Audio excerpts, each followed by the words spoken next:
And welcome to Badass Us. That's right, that's who we are. Badass Us here on Vision and Purpose Media Productions. And today is all about Community Speaks. And we have guests in the house, and we about to get deep and get at it. Woo! All I gotta say, watch out now. So, badass us, who are we? We are women, beautiful, accomplished, and divine. Our gentlemen are brothers, accomplished and determined. Yet, as society see us, we must still change the narrative. Yes, that's right. That's who we are. Badass us here on Vision and Purpose Media Production. And we're just gonna jump right into it. How about that? I'm gonna introduce my co-host. Ha ha ha! Been a long time in the It's building. been a while, Is his yeah, name yeah, it's Stranger? been a I while. mean Stranger. I mean Rasheen White is in the building, and then we have Marjorie Militant. Yay! Yes. And Rasheen, it's always a pleasure to have you. It's a pleasure to be here. Yes, It's a pleasure to be back. yes, we haven't on our seen you in a community while. speaks. So, and you always bringing us lovely guests. You want to introduce our guests and Yeah, let's jump yeah. into it? You know, we 'Cause always I'm bring excited. exciting guests that will Yes, give you the real. yes, and she about give to you the bring raw. it because we've been talking Yes, that's behind right. the scene. And girlfriend, I know she's She's gonna ready. bring it. That's What right. you think? She always does. But we want to introduce Jonna Parker. Yes. Jonna, tell us a little bit about who you are, what you're doing, and Sure. give us a rundown. So the first thing is, I'll be honest. My parents named me Jana Parker, but they have the spelling as Jana, so it's actually pronounced Jana. But they did that on purpose because they want me to correct everyone for my whole life. But I'm Jana Parker. I am a longtime resident of Prince George's County. I'm actually the deputy director of PG Changemakers. And that's a grassroots organization that started shortly after the murder Crystal. of our co-founders are doctoral candidate Amity Pope and incoming council member elect Crystal Orieva for District 7. Those are our co-founders, and I'm the deputy director. And PG Changemakers is about really dealing with racial and social justice issues that kind of go unaddressed and unheard within our county. Our county is largely made up of Black and brown people, but that doesn't mean that we still don't have race issues and social justice issues, and largely that was going unaddressed. So that's why we started that's why they started the organization. I've been blessed to be kind of on the ground floor when the organization started, and I'm here, and I do a lot of advocacy within the group, obviously as the deputy director, and I used to be a teacher. Like, that's like the fun fact. I used to be an educator in Prince George's County Public Schools, a former graduate of them as well. So, Well, that's good. That's a great story because, one, you can see how you were in the classroom and then you move from the classroom to advocacy full time. So, that's a great transition. Also, the work that you're doing is very important, mainly because this is an election year and we're not too far away from, November the 8th when we vote or election day. In addition to just voting for, our popular candidates that we have statewide, which are Wes Moore, you have the Anthony Browns of the world and the county executive Angela Alsobrooks and others. We have some very important ballot questions on the ballot. A lot of times they're packaged at these big maybe one, possibly two paragraphs long that we all have to read at the ballot booth. But they're very important, and they're very important to our everyday life. Tell us a little bit about ballot initiatives and why they're important and why as voters we should really take the time out to actually read what's on the ballot. what's on these ballot initiatives. So ballot questions within Maryland are usually focusing around amendments to the Constitution, right? Changes that need to happen on the state level. And these ballot questions are asking the people of Maryland, hey, is this something that you want to do? One of the most important ballot questions that's coming up this election cycle is going to be the legalization of cannabis, also known as marijuana or weed. A reefer. Yeah, back in my day, reefer. I'm just messing. I wanted to get all Yeah, So you too everybody young knows to what- know about reefer. about reefer. Yeah. Yeah. close there. But I love it. I love it because this is one of the reasons why it's so important. Marijuana, cannabis, reefer, weed, it literally crosses all generations, right? Yes. And we know that for so long, the Black and brown communities have suffered at the hands of the war on drugs. And marijuana was one of those things that got classified within that, right? And so when we talk about marijuana and its usage within the community, specifically around this ballot question, we have to know and understand that this is not just something that's being used by teenagers to escape something. This is something that's being used across all ages, right? We know veterans and people who deal with chronic pain or people who are dealing with chemotherapy really use marijuana to really escape the pain. I know a lot of veterans who really use it to deal with PTSD and other traumas.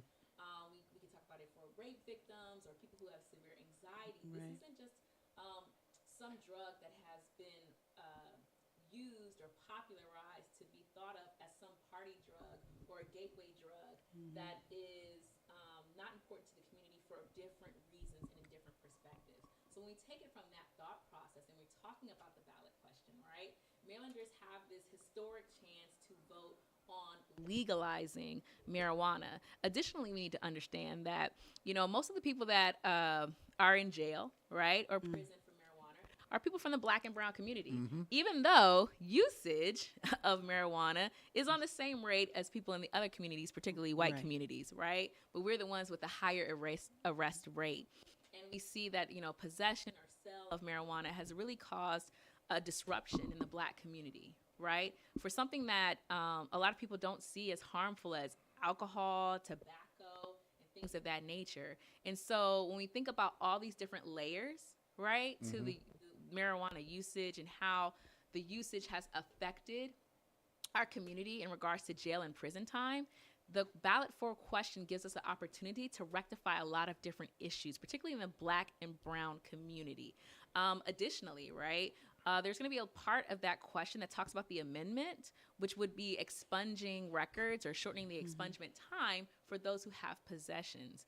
And so you gave me like a two-part question. I'm like diving into all these different facets, but I did want to address, it's really important that, so the ballot for question in itself is extremely important for the Black and brown community, as well as the community as a whole, because I want to be quite frank,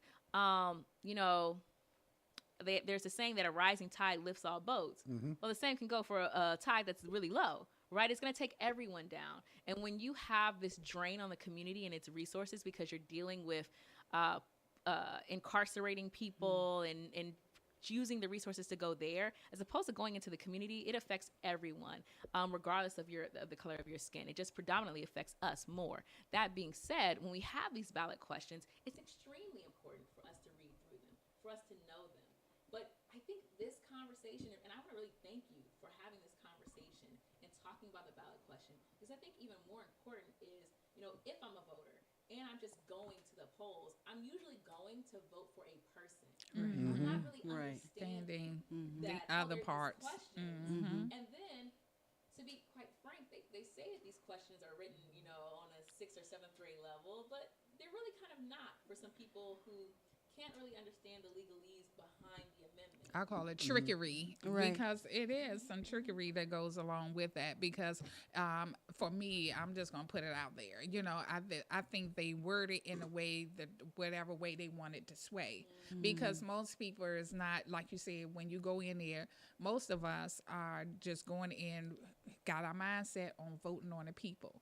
But when it comes to the issues, then, these questions like this, it's kind of written in a way, like you said, supposed to be self-explanatory. But if you don't know and you wasn't prepared, you are reading it and like, They're a little confusing. Yes, it can be a little confusing, because I'm just going to say it even when they bought, the casino here.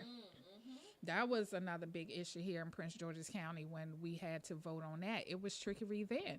I'm just going to say it. I was against it, bringing it here. Even though when you look at the flip side, and then we're going to go into that with the marijuana one too. On the flip side of that, they were saying, okay, if we bring the MGM grant here, we're going to have 600 and something million to give to the schools, and we're going to do this and that. But look what it cost us. It costs us too much, or we're going to make sure that majority of the contracts be minority owned. Yeah. We're going to make sure, so all these things that was promised wasn't. And, but when you put that information out there, it makes the community be happy. Okay, it's job opportunities. They're going to give us job opportunities. It's going to give us this and that and that. But the flip side of that, we paid so much more for it. Our taxes went up. Trash went away because, we paid for, they had free sewage for 2 years. Come on now. And then the schools didn't get the money that was promised out. I don't know not one school that got the full benefit of what they said in the amount they said that they was going to give us. And then not only that, the minority businesses was not getting the contracts. So in my thing, I know I'm going all over. I'm like her now. So in my thing now, even with this, bringing the dispensaries here, so many supposed to go to black owned, be able to grow for them. I wonder how true this is going to be, because here go the trickery again. So, I'm still on the fence, but I'll make up my mind and decision when I go into it. But I definitely know the same thing about with the gambling. We end up hurting more crime now, people losing their jobs because you got more addiction. Even during the pandemic, they couldn't wait for the open. They was going gambling. When people are depressed, when you have like addicted things around them, like gambling, alcohol, and all this thing, it rises. And so the crime even rises, because the crime rate in that area went up.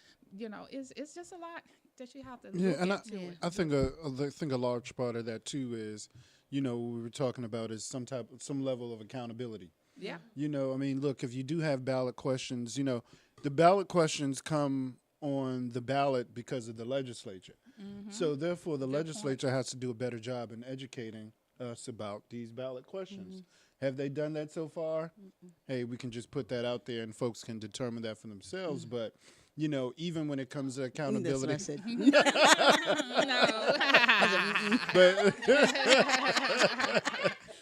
But even when you even look at, the repercussions of what MGM has done or having casinos in Maryland has done, I think, and that's one good thing about PG Changemakers, is because we need those organizations that can bring a level of accountability, but also train a citizen advocacy corps that can actually go and ask those tough questions we were talking about. When you sit down with elected officials to more so challenge them, hey, look, we supported this. This is what we need and what we really deserve. So then those are when you answer the questions that Karen just asked. So if we vote for it, how are you going to be accountable for it? Exactly. I feel like phrase this a certain way. Y'all ain't gonna get me in trouble tonight. That's okay. That's okay. I feel like a lot of times Prince Georgians get sold a dream, and then the reality is just so far different from that, right? And I think part of the role of PG Changemakers is to say, no, you need to give us this dream you sold us. I want the dream. I don't want this. The sugar-coated, watered-down version. I want Pepsi. Okay, I don't want Coke. And then for not Coke, because I know the older generation loves a Coke. I want Coke. I don't want Pepsi. But whatever the case may be, I want the real thing. I still, to this day, get inbox about the casinos. Like it's almost like clockwork. When somebody remembers something for the election, they're like, "And I remember I voted against the casinos." And what you're saying is so real. We got sold on, hey, we're going to get this casino. All this is going to go to the schools. And by the way, we're going to have this. We're going to have that. And then what was the reality? Right? The reality is those people over there that had the homes before the casino came, they thought their property value was going to go up. And then they made sure that they weren't even in the same zip code. Right? And then in regards to the schools, they said, yeah, we're going to give you $600 million, $1 billion. Then the reality is, we're only going to give money to these schools within this area of the casino. We're only going to give this amount. And the portion, the proceeds that we're going to go from gambling sales, it's only going to be this particular part of the casino, and it's only going to be this much amount of money, right? Even the deal that was struck to get MGM. You know, quiet as it's kept, but loud as it is, we have to pay money off the top to the casinos in We other left a lot on the counties, table. in other counties before we even get our share, even in our county, and that to me was a no go. So much so. So when we talk about this cannabis bill, I have the same reservations, right? I have the extreme reservations from the perspectives of implementation. I want this, you know, I try not to talk about party lines, particularly in this capacity. What I will say is I want the elected officials, you got a majority, so if you have a majority, and we're going to put another And the person largest black majority in the country. Why are we not standing on tables talking about this ballot question? Why are we not holding town halls every week about what this ballot question is? Which should you put yes? Would you put no? I remember one time somebody had called me about a ballot question, and they were like, the way that I read it, to the point that you were making earlier, I voted no. Because I thought that would put it in. And I was like, no, you voted no, baby. It's not going in based on your vote. Right. They're like, oh, but the way I read it. And so even explaining these ballot questions, right? But I don't want to be sold a dream. I don't want to be told that all these things are going to happen once we pass this amendment. And then what really happens is people outside of the of colors of community, right, or communities of color, are the people that don't look like me, are the primary sellers, growers, providers of cannabis, weed, marijuana, reefer within Prince George's County or the state of Maryland, right?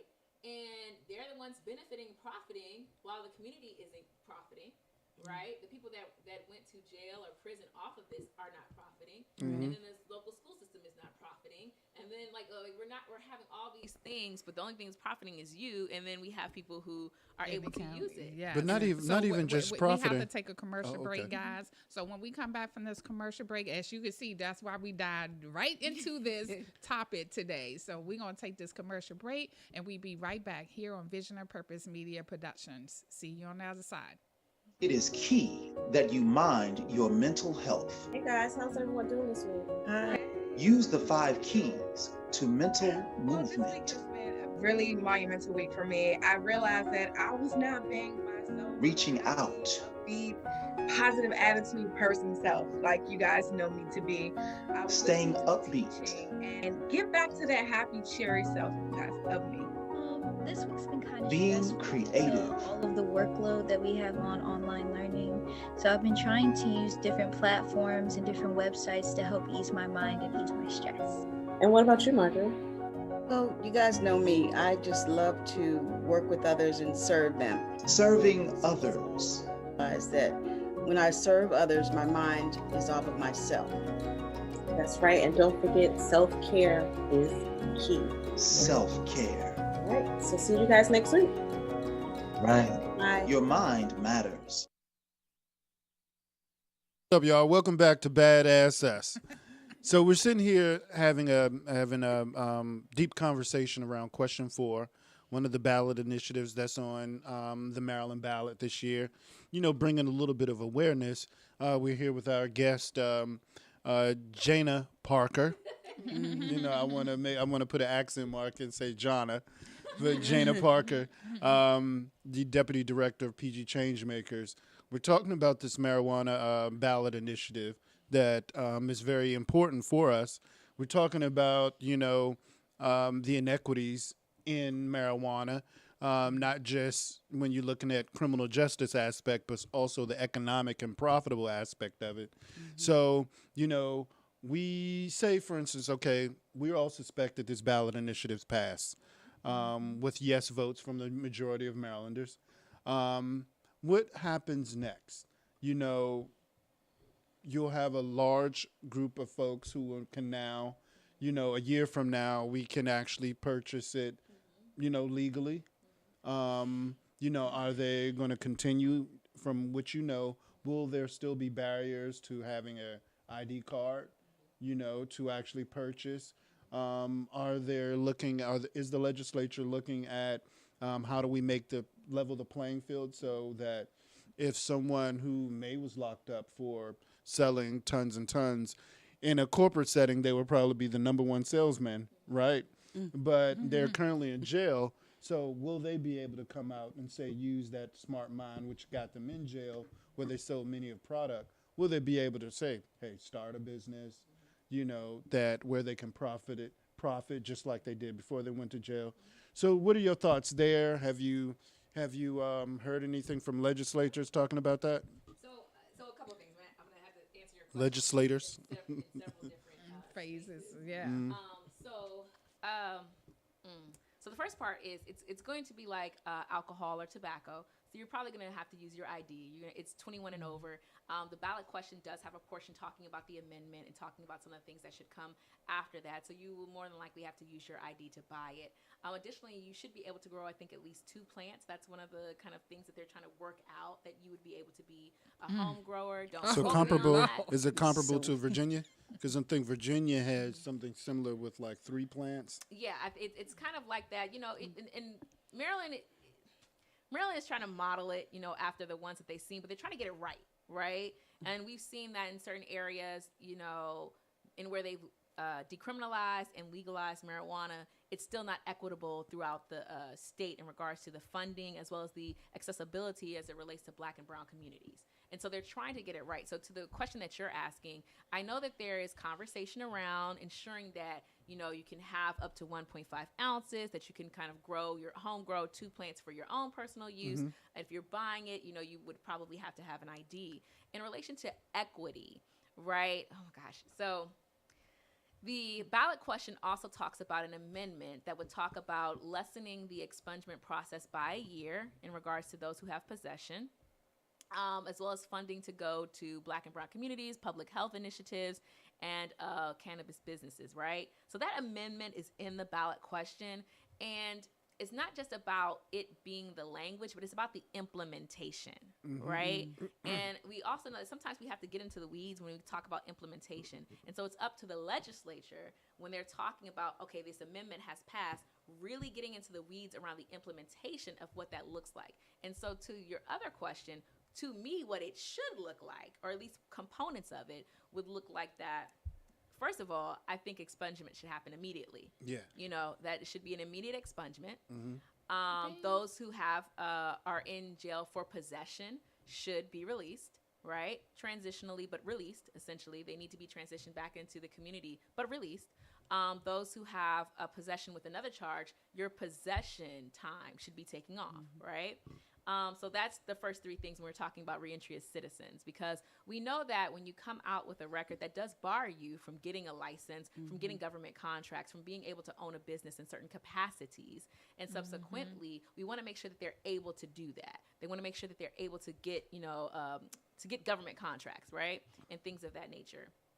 So that would be the first couple of things that I would want for reentry citizens. And then also what you're talking about, like, okay, if you would have been an all-star seller, in Cannabis Corp, all right, but you were in prison, when you come out, there should be some job training, some job placement program to funnel you into creating your own business. I would also like to see grants for those who are coming out who might want to go in the cannabis business as growers or sellers, grants for them that have done, time in relation to that. That's what I would like to see, right? That's the first component, because we really have to deal very thoughtfully with our returning citizens. We really have to advocate for them to make sure that when they come back, they're coming back so there's no recidivism, but they're also getting what they deserve as well, right? You can't decriminalize something holistically, legalize it, and then put it up for other people to profit off of, and then tell the people that are in jail, oh, well, I'm sorry, that was a crime when you did it.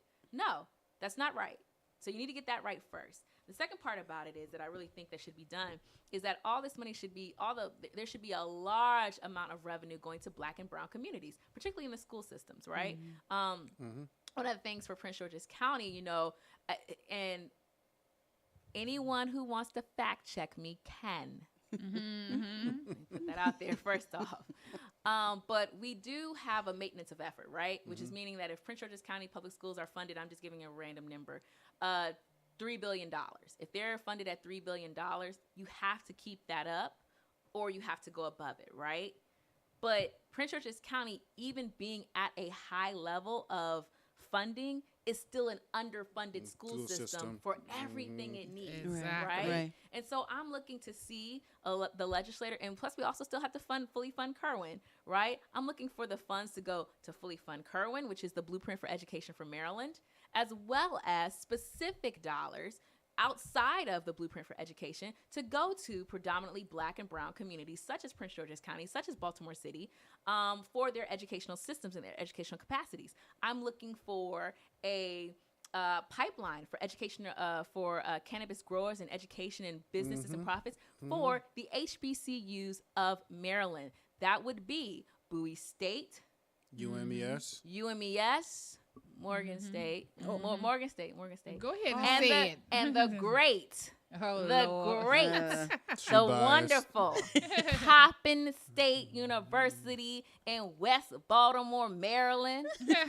She biased, Graduate. y'all. Okay, alumni. You gotta show that HBCU love, though. Yes. But no, we love HBCU love. all the HBCUs using within Maryland, Morgan included, UMES, BSU particularly because it is in Prince George's County. And I would like to see, money going directly to funding these HBCUs getting into this industry. I'd like to see that. I think when we talk about implementation in regards to public health, ensuring that there are conversations around, Ms. Karen had brought it up, conversations around what addiction looks like, right? What proper, healthy, appropriate usage looks like, and what we should be thinking about, what we should be talking about in regards to our community. Like those are the first steps in regards to equity and equitability. And then even using the money for more services within these communities that have been broken by the war on drugs. We don't talk a lot about healing our community in regards to these services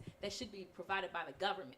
Like we talk a lot about it from the perspective of let's get us a nonprofit to come in here. And as someone from a nonprofit, we coming in, right? But also, what does that look like when the government is providing enough resources to where, hey, I'm able to do this, I'm able to do that, I can do this, I can do that. I can go somewhere and actually have a mediation. So I'm not taking, someone to court. I can actually have a conversation around that. PGCCRC, Prince George's Collaborative Resolution, Conflict Resolution Center, does that for free in Prince George's County, right? And so being able to make sure that we're funding these programs in Black and brown communities that can help heal and not divide. So that's what I'm thinking about when I think about implementation and equity within this particular ballot question. And again, the amendment lays the groundwork for it. It's up to the legislature to get it right. And that's what I was trying to get at, because that's where we really are going to have to watch the implementation portion of it. And that's where our communities are really going to have to be organized to be able to sit at the table and watch the process move forward. One of the things I See, work that's with. the trickery I be talking about, though. There we go. But I mean, that's where we have to continue to shed light on the subject. We have to. I mean, we can think they are going to trick us, but we just got to be steadfast and at the table. Yeah, we Constantly. definitely we have to. I think to the point that I think you're making, Ms. Right. Karen, is how do we get to the table? We don't know when the dinner time is. Yeah, exactly. And it's like those little things. It's like, it just passes us by too, and by the time we get a grips on it, it's already done and in place. So all the great things that you were saying, like we have to do something about our return citizens. Even the money in in the Black colleges, and I'm even going to go far and say, since we're talking about Prince George's County, we need to even think about the community college, because I love Prince George's County Community College. Come on now. And so because they have a high turnout rate of career, or in today, even right now, their nursing program is still one of the highest in the country. They are culinary art school now that they have is one of the highest in the country. So, we gotta, how do we hold them accountable? And like you said, have that seat at the table when we don't even know when to come to dinner. Yeah, but other thing too is to think about when you're thinking about this as well. If we're going to make it available recreationally, we have to break down the barriers to employment, because there are a lot of barriers to employment to where you can't get employed because you have dirty urine, which is just marijuana. So I can go to an iPhone store around the corner, but you mean I can't get into a job training program because I smoke marijuana. So those are some of the things that we really so have to think about. but I'm going to pose that question too, because that's the part I was thinking about. Now we start smoking, letting everybody smoke with marijuana. How is that going to work when certain jobs still require drug testing? So we got to kind of be careful with that, because even for me, I'm just going to put it out there. Okay, she don't want to get in trouble. I may get in a little trouble. Okay, I'm going to put it out there. Even since the last couple of years, the talk of just marijuana and being able to now get licenses to go get it, weed has been everywhere. I mean, even when I'm walking, I can be walking a route and somebody can ride by. I'm so sick of smelling so much weed coming out of people's cars. I'm sick of smelling it just on people. It's just out of control. So at this point, how do we get the control back? And what is it? How is it going to stay at a professional level? Because I mean, this weed is louder than what I ever used to. You can smell it in your car. Yeah. when you're driving. Can you really control that though? But that's what I'm saying. But we had to we deal can. with we had to deal But with it's the era getting of worse. cigarettes. Yeah, but it's getting worse. Since we've been able to have the growing plant places here, and the discussions have been going on for the last few years, is really getting worse. And so that's what I'm saying. So in certain job perspective, yes, I still want that clean environment. I still want it to be drug-free zone. So how is that going to be if we now, everybody I don't think there's any barrier to, their work environment being corrupted, because, we've broken down that barrier to employment. I think the work environment is probably still stay the same. You may smell it when you leave the building, but you're going to smell it on them. I'm sorry. When they take their lunch break, you're going to smell that weed. There could be things put in That's place just like to you say, said with cigarette hey, smoke. But then it's like, know. okay, but can you regulate the person who goes out and takes a cigarette smoke break? Right. Can you say when they come back in, they're going to smell like cigarettes? Can you say you cannot take a cigarette break? Well, there's some places that you can't smoke on the campus. Yeah. Or wherever. Yeah, so it is. And Yeah. Smoke-free campuses. Yeah, and I Yeah. think it's also, when I'm listening to Karen, generations differ about how they feel about marijuana, and I'm of the generation where that's not what we did. So it's a lot to, it's about educating people about why it's okay to smoke marijuana. I understand about the medicinal, purposes of it, but recreationally, I'm kind of hearing what Karen's saying. Yes, yeah, recreation. I cannot. But for patients that are on chemotherapy, chronic pain, and things like that, yes, Mental illness, yes, other things. It really does help them to Right. be able to cope. But it's just like, see, that's what I'm saying. But How how do we know the difference, right? So let's say I'm walking down the street. I'm just giving an example. Let's say I'm walking down the street and I smell a weed. How would you know that you're right. That I'm not a chemotherapy person, or Right. that I'm not someone who is dealing with That's what I'm PTSD? saying. So we so- kind of, you don't Well, kind you're of really right, know. because What, the guys? thing We got to is- take a okay. commercial break. This how good this is tonight. I can see now we're going to probably go more overtime, because it's supposed to be coming back with the inspiration. Look like we need to have a part two. Yeah, I'm Yeah, telling we you, can this is going to be a part We two. can So keep talking about this. That's fine. yes. No, we're gonna come back and have one more segment, and then we're gonna have our inspirational moment. So we're gonna let it go over a little bit tonight. And yes, you're right. We're gonna have a part two. So Badass Us here on Vision and Purpose Media Production. We see you on the other side. Thank you.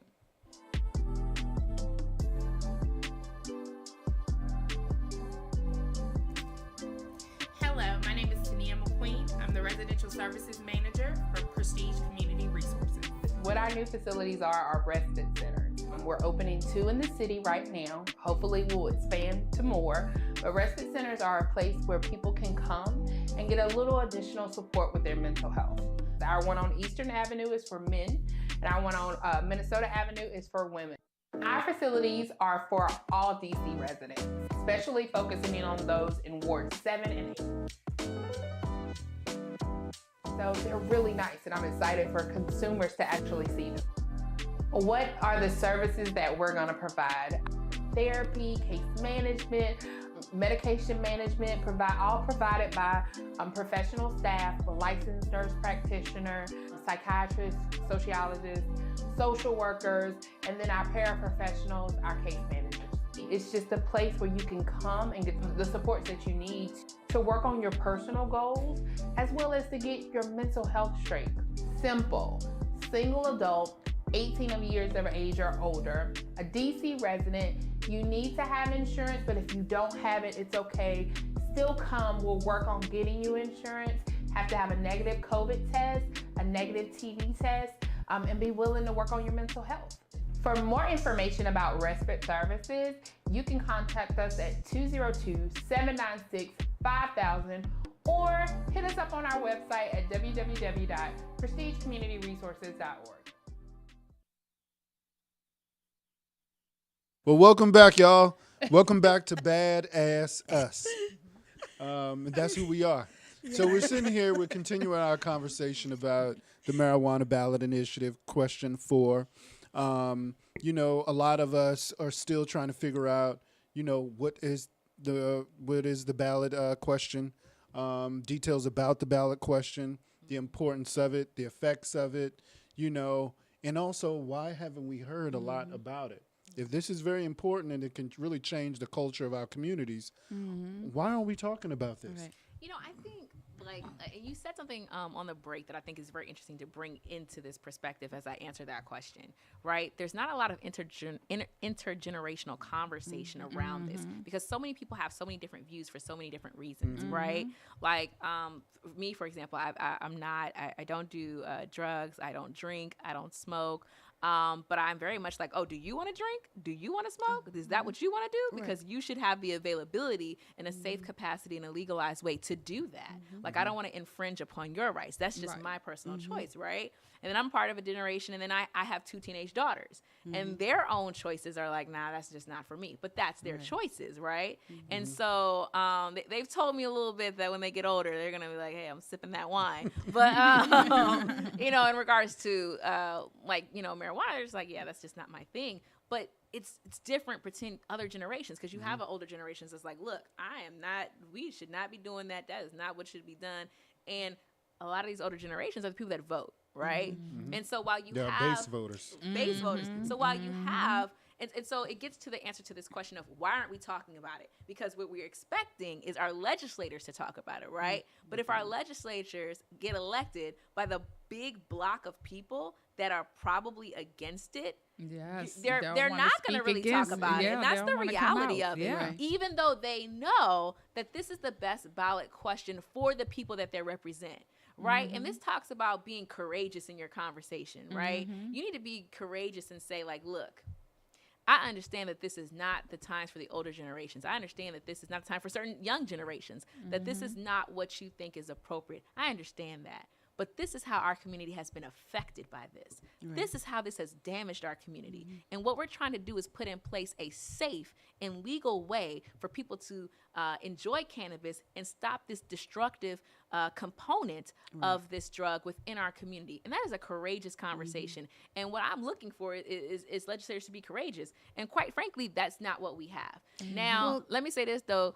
If that's not your shoe, don't put it on. Y'all don't be in my little inbox. You saying I'm not a courageous delegate? I'm not talking about you. I'm just saying in general, like, this, you know, you need to tell your voters, hey, I understand that you're against it, but this is what we're going to do. Well, maybe this is a simple question, but I want to know what happens before the legislators are supposed to be talking about this. How are groups like yours getting that information out to communities? That's wonderful. So I actually, right before this podcast, I was actually doing a town hall with on ballot question number 4. I actually came from there right here, right, with Delegate Jazz Lewis out of District 24, Ashanti Martinez out of he's not a delegate, but he's out of District 22, wonderful community advocate, and Rita Gray from Life After Release, which deals with reentry citizens and that population, right? And And so we had our first town hall tonight. We're going to have another town hall on November 1st. We also have town halls on getting out to vote, as well as town halls on like GBI, which is guaranteed basic income, which could come with the sales from cannabis, right? So we're doing the work around educating people, sharing that out broad and wide. I know personally, before I actually got this as a job position, right, I would just go live and I'm like, I'm gonna just let y'all know about this ballot question. You know, and then I would just do that, and then like personal responsibility, right? You know, I'm gonna let you know about it. that. Tell people, and you know, it's incumbent upon all of us. You know, I try not to. I do hold my elected officials accountable, but I also like to be able to say that when I'm holding them accountable, I'm accountable as well. Yeah, you got to hold Because yourself accountability accountable. starts Yeah. on the other side of It that, does. which is what I just Yes, said. yes, ma'am. And so we do that. We have our town halls. We have daily Facebook posts that were happening months before now about ballot question 4, what it is, why you should vote yes. We've been doing that for a couple of months now in the social media campaign. And then we're going to just continue to do that all the way up to the election day. But even after that, right, we're still going to be holding our elected officials accountable in regards to what we just talked about around the implementation of that amendment. But I think to your point, just even being invited here, first of all, thank you guys so much for inviting me. I always feel, humbled when someone's like, can you come talk? I'm like, me? So I feel very humble. So thank you for even coming to invite me here to talk about this, right? Because this is part of that too, to having a conversation with And you we need a guys. part 2. I agree. But for I agree. those who want more information and want to get involved in the town halls you're doing, Yes. how can they get involved? Like, where can they follow you? What's the website? Give us all that good stuff. So you can go to pgchangemakers.com. That is our website. You can also follow us on Facebook, Twitter, and Instagram at PG Changemakers. And then you can email us at pgchangemakers@gmail.com. And we'll get you connected to all that. Again, we have another town hall on the ballot for question on November 1st at 5 p.m. We also have a town hall this Friday on the 21st, I believe, about GBI, which is Guaranteed Basic Income.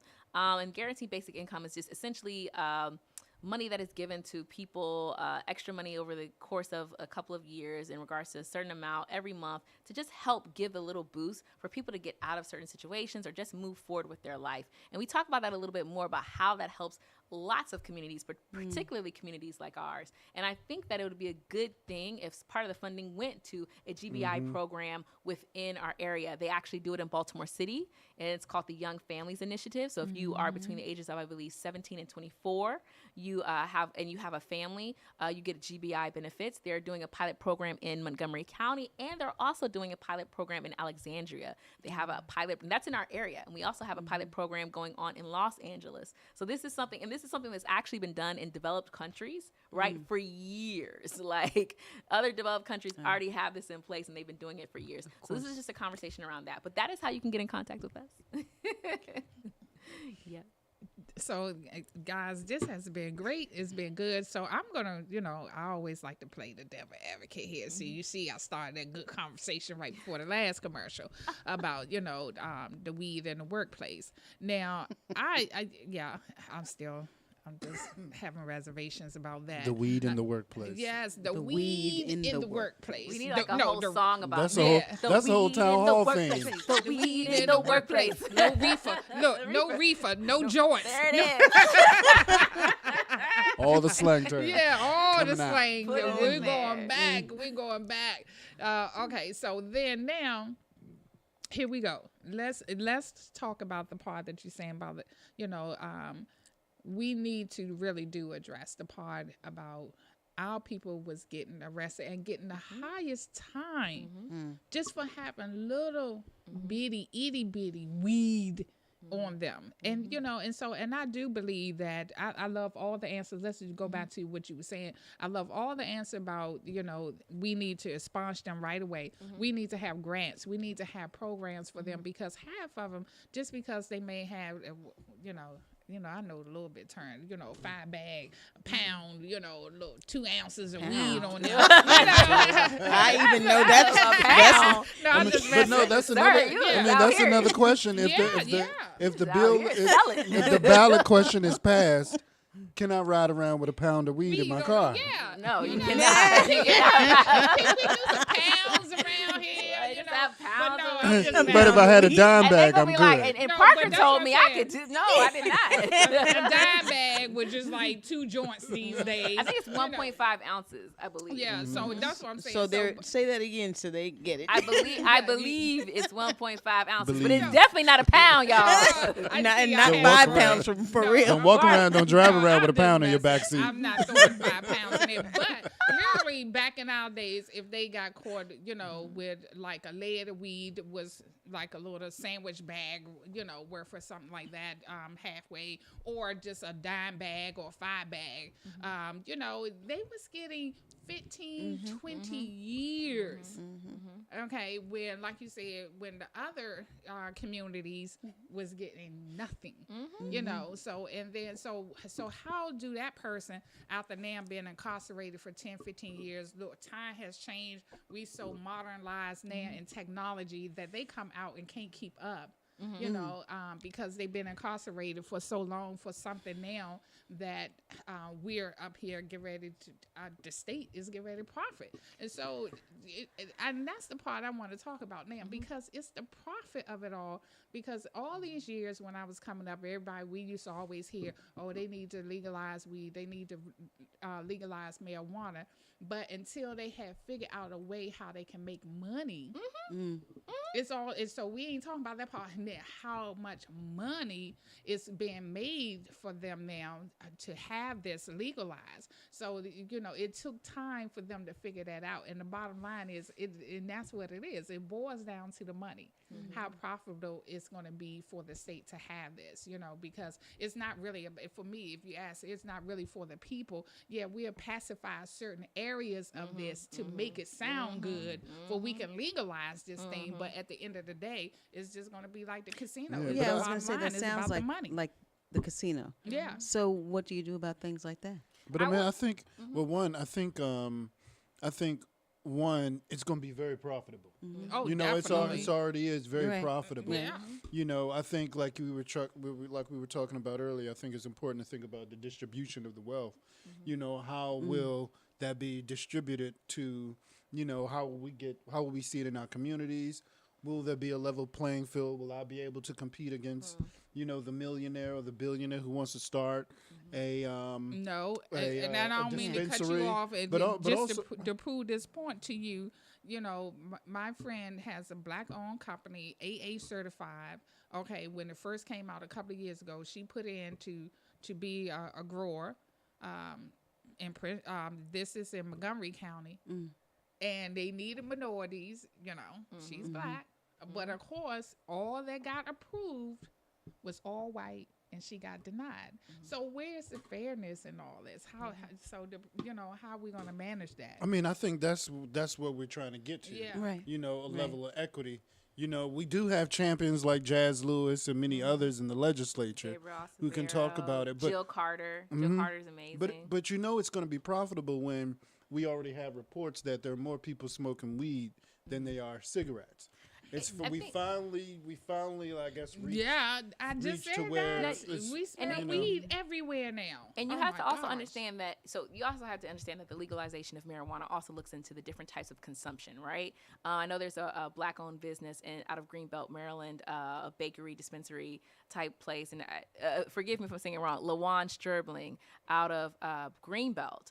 She has a bakery and where she has cannabis infused desserts, and they're wonderful. I don't ingest them, but I've tasted her baking before. It's amazing. But I say that from the perspective of you also, this goes into, you have companies, like you have big major companies that have already in overseas market tested marijuana Coke, like marijuana cookies, marijuana this, marijuana. They're just waiting Right. for it to come be legal, legal. all the way. And so to Karen's point, Miss Karen's point is just that, like, they're waiting for this. And so how can we effectively, be on the same playing field? And I'm going to be honest with you.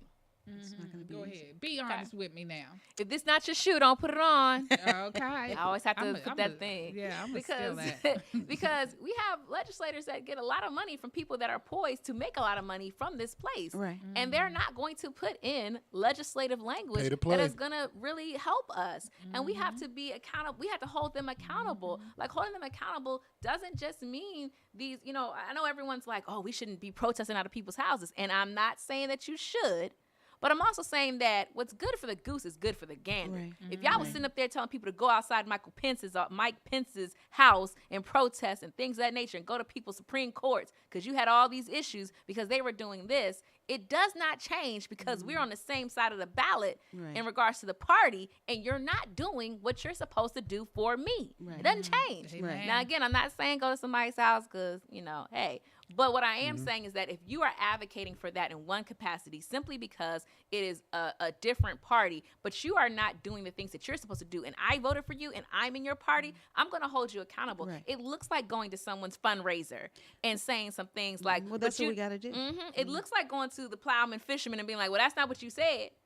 It looks like going to some of these different areas and saying, this is not what you're doing, and I have a problem with this. Right. And then you can give them the space to be respectful and email them, text them, And message you're them. right. So we have to bombard them. Yes. Because no matter what, they are always thinking of how to hold us back. I think, if it's not your shoe, don't put it on. I think that elected officials, I think that there are a group of people, elected or otherwise, that are always thinking about trying to holding back the black and brown communities. Right. But I also think there's a group of elected officials that are always thinking about how to hold on to their seats. Yeah. And they're thinking about And that their from money. the perspective, and the money. And they're thinking about it from the perspective that far overrides how to affect change in their community. And sometimes it's the same. I've had conversations with people that are like, look, I'm trying to hold my seat because I know I'm the only person in this room talking like this. And so I have to make these concessions. But then there are a lot of other elected officials and where it's not about you. That's not the situation. No, You're they're not trying to talking hold about his power. seat You're because just trying of to that hold his pension. power and that Yeah. money. Yeah.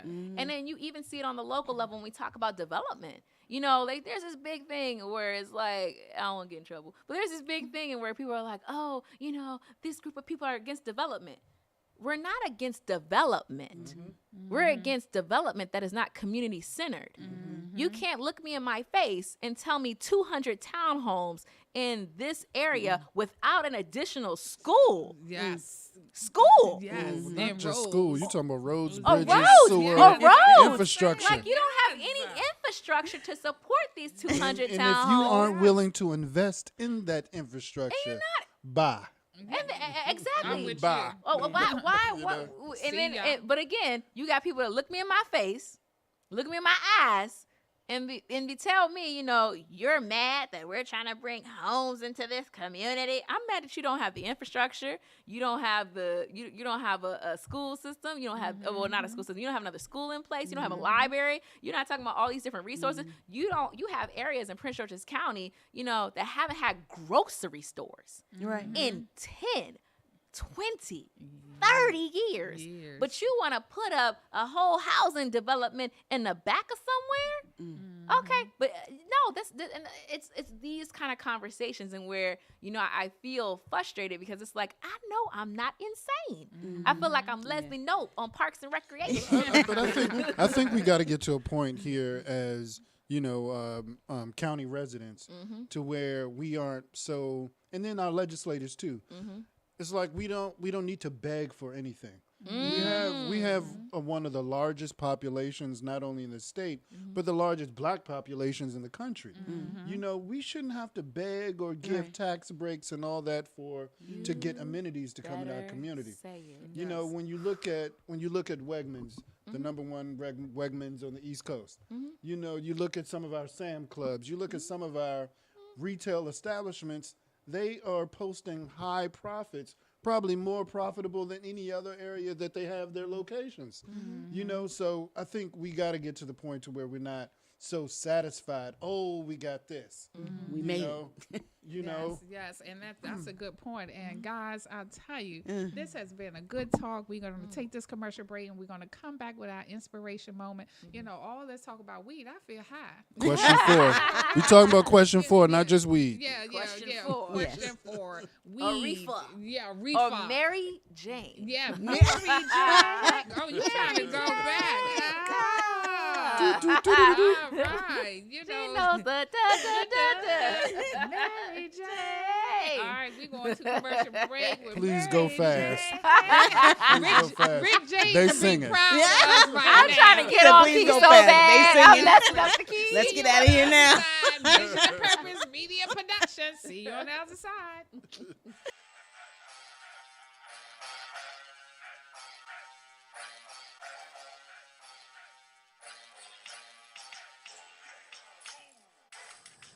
Badass us. Yeah, that's right. That's who we are. Badass us. What? Who are we? We are women. Beautiful, accomplished, and divine. That's right. Badass us. Yeah. Who are we? We are gentlemen. Are our brothers accomplished and determined? Yet, as society see us, we must still change the narrative. Yeah, that's right. Who are we? The black community. Remember us? We are accomplished. We are determined. We are divine. We are of greatness. That's right. The black community. Badass us. Who are we? That's right. Who am I? I am the person committed to building the next community movement. What about you?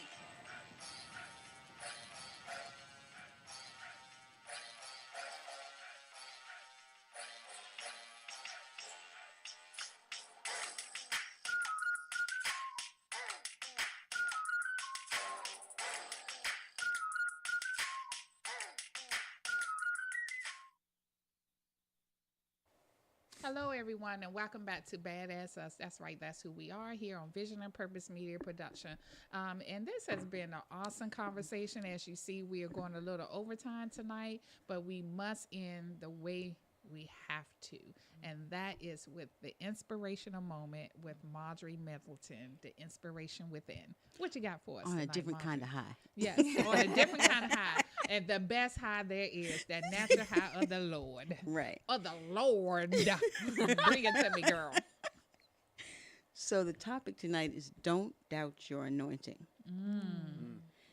Never allow the acceptance or rejection of men determine the destiny that God has planned for you. And the scripture is from 1 John 2:27, which says, "But the anointing which you have received of him abideth in you, and you need not that any man teach you, but as the same anointing teaches you of all things, and is truth, and is no lie, and even as and even as it hath taught you, you shall abide in him." So he provides the anointing, he gives the lessons, and he lives within you. So he is the guide. So just don't ever forget about your anointing. So go ahead. No, go ahead. No, you go ahead. Go ahead. No. I was just going to say, even when life seems difficult or stressful, you have what God has given you inside, and you can use that to do whatever you need to do. Yes, yes. And I'm just going to put it on our guests here, Who are all anointed. Yes. Yes. Everyone at this table is Yes, anointed. It's Thanks, anointed. Lord. And that's what I was Amen. going to say. And Speak she's that. definitely not doubting her anointing. Okay. I love that because, and that's what, because we need voices out here Right. that is going to challenge, the system, going to challenge the people for the better of our community. Right. So that's what I like about you all organization. Tell Krista, I love her to death. Yay, that's Oh, my girl. Yes, and so I'm glad it's organizations out here like that that's going to push the envelope, that's Right. going to hold you accountable, going to make us open up our eyes, and so not even far as just even on the side of just our government. And our elected officials, you all open the eyes of the community too. Like, hey, wake up! Don't let them get away with this. Do you know what's going on? Your voice need to be heard. Don't just do this. So I'm loving that. So, and we need people out here, the strong voices out here that have that anointing and say, if it's not your shoe, don't put it on. Right. But I'm about Right. to say this. I love it. I was going to say that, Black and brown people should never be ashamed to walk in their anointing and to use whatever gifts that God has given you Yeah. and to tell your story. Yeah. You were talking earlier about your father, Yes. and my experience was different. I want you to tell a little bit about yours, but I'm going to say that my father was from St. Helena Island, South Carolina. In that community, which is near Savannah, but in that community, they took over the plantations, which are still called plantations to this day, but it was a black island. And they learned how to basket weave, how to grow, food, how to grow indigo, all kinds of carpentry, anything that they needed to survive.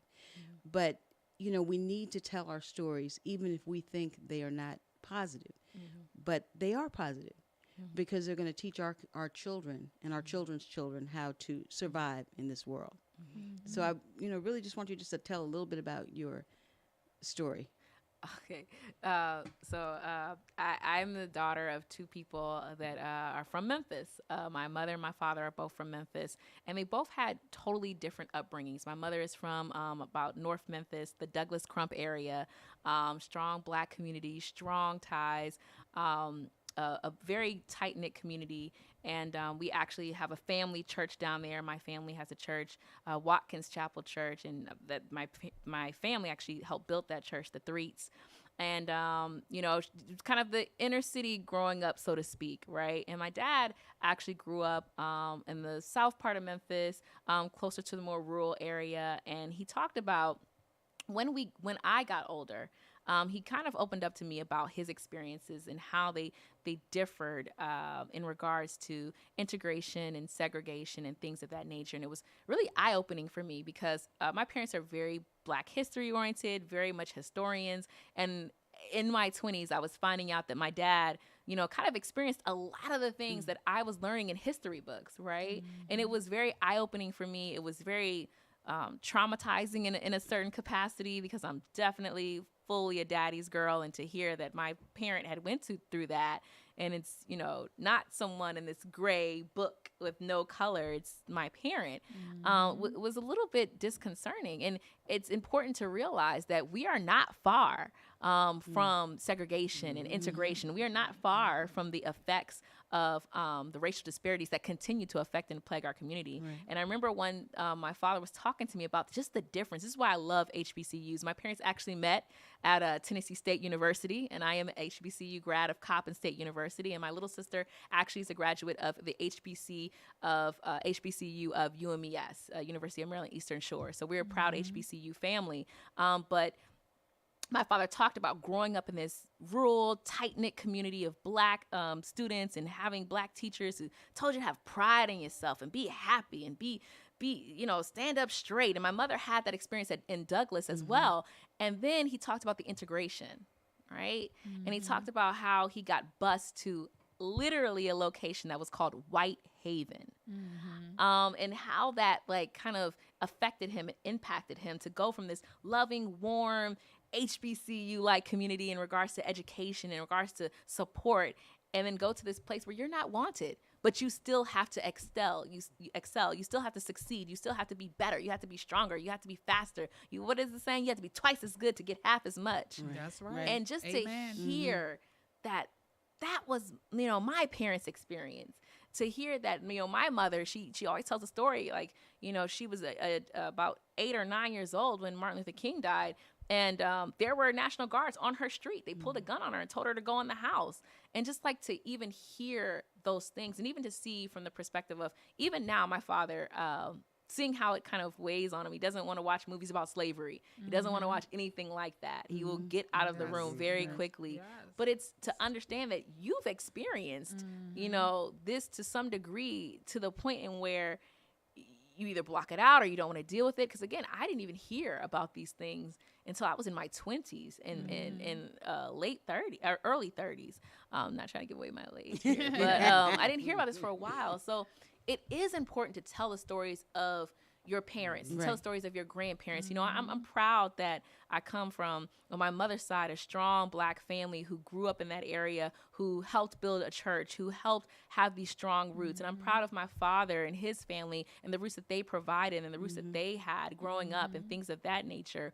And then how they both, you know, built up the communities in different ways and then met at Tennessee State University. But you know, if you don't know these stories, it's not because your parents are trying to keep them from you. It's, you know, you might want to ask them. You know, I think my father was just like, oh, well, you've never asked me. And I'm like, how am I supposed to know you went through a whole segregation and integration? What man, what's going on here? And so asking those questions and having that conversation and sharing how that impacts you and sharing how that you can still see the impact. I see that, you know, even with my dad, I love it. He's my man. That's my father. But I kind of saw how segregation and racial integration and things of that nature affected him. A while back, I had locks for 13 years. And my father would always kind of be like, when are you going to take those out? You know, you're not going to get a job. You need to go ahead and get that perm. Get that relaxer. And I'd be like, Daddy, I'm not.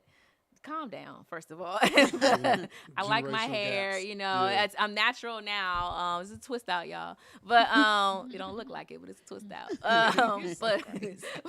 But I say all that to say, like, I'm natural, baby.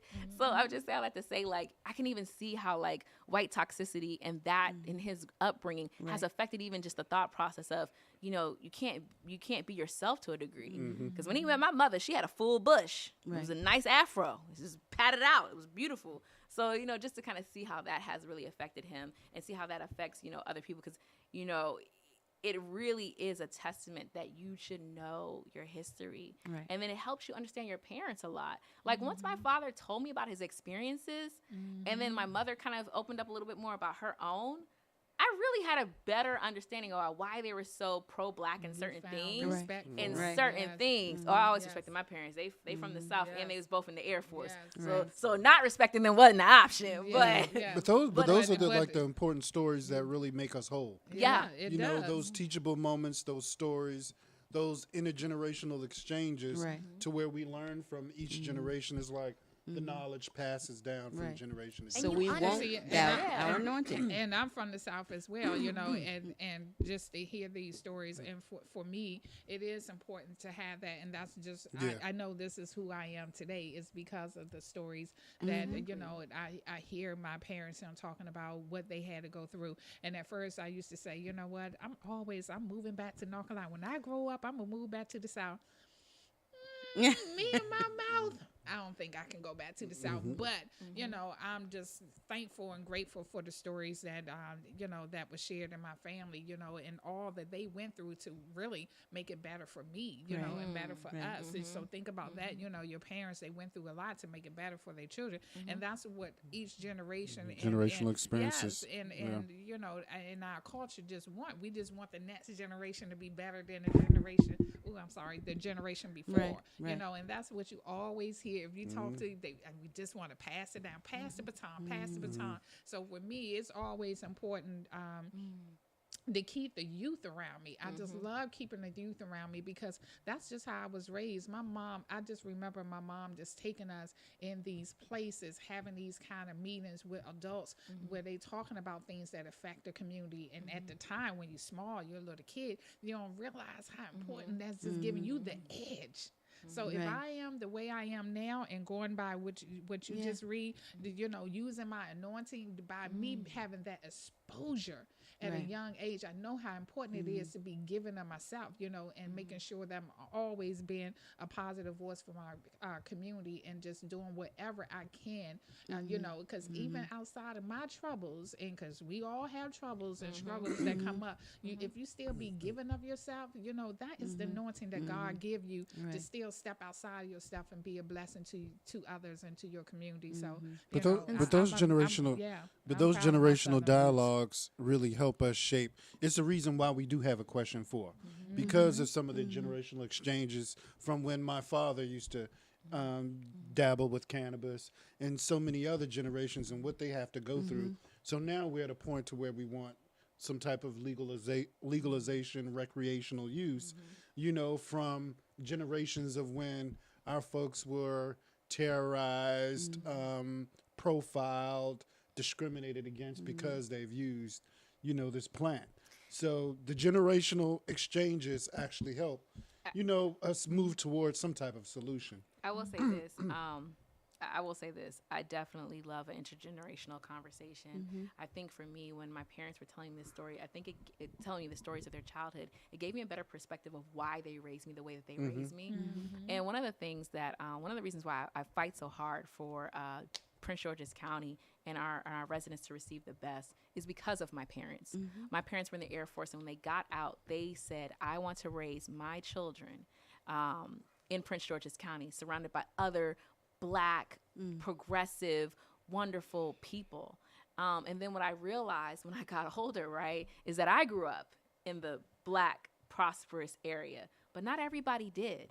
And I realized that the way that I was taught, right, is just that it can't just be me doing well. It has to be everybody doing well. Exactly. And I always say this, I say I fight so that Prince George's is gorgeous for everybody. Right.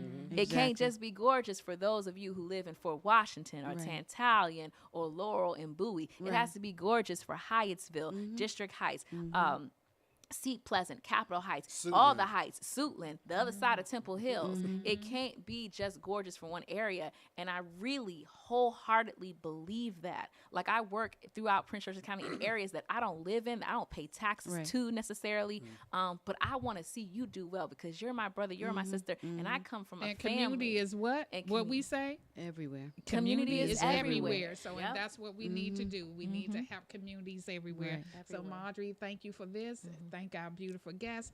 Thank you. We got our co-host back. Yes. All right. Yes. You brought it today. That was yeah. Yes. So we're gonna let you say, take us out. How we go out? Say it the way you like to say it. Well, one, we appreciate this dialogue on question 4, but we're badass us. And we see you next week. Until next time, stay blessed. Bye-bye, everybody. Bye.